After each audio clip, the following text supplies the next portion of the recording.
Okay, so then you ended up your service in Reims, France. Yeah. Tell me what you were doing in Reims. Oh, well, I was doing the photographic work, the blueprinting and mimeograph work and photostatic work, and I was in the schoolhouse building.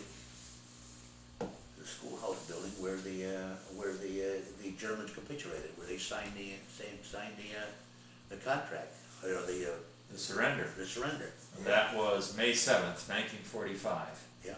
And you were there in that building I was in the building. when the Germans arrived to surrender? I say a building. It was a building almost like in a square, and it was in the center of that building was an open space, like a plaza. Courtyard or plaza? Courtyard, like a courtyard. And I was in only one little small part of that building, and I can remember something was going on because we saw all these limousines coming in with the big stars on the general stars on the front of the cars. We knew something was going on, and at that time, what's his name, General Patton, he was really pushing through towards Berlin. Mm-hmm. And General Eisenhower had his command was in Reims, wasn't it? His headquarters? maybe part of it. Yeah.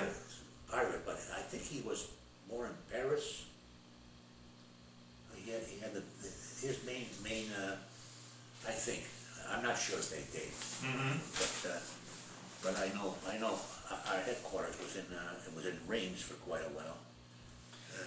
Yeah, I did a little research on this, and it says here that General Dwight Eisenhower, the Supreme Commander of the Allied Expeditionary Force in Europe, set up his headquarters in Reims in February 1945, inside a former technical college. It was in the war room here that representatives of the German armed forces signed the surrender documents on May 7th, 1945, 1 week after Adolf Hitler had committed suicide in his bunker in Berlin. Yeah. And Well, the building is now the Musée de la Reddition, Oh, yeah? the Surrender Museum, and the war room has been left in its original condition with maps of Europe used to follow the progress of the war still on the walls, still Yeah. cover the walls. Yeah. As well as seeing this room, visitors can watch a short film about the capitulation and the war and so on. You got that out? Yeah. You found that Yeah, out? so you were there, Dad. You were there in the building when the Germans came and surrendered. Yeah, I was in that area of that building, in a little small area of that building. And I really knew something was going on there, that the Germans were giving up. Threatening. How soon after it actually happened did the news break out, and what was it like?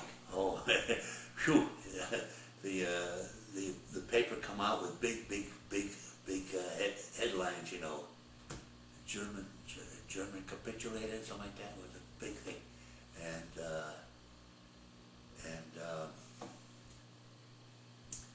I know that night,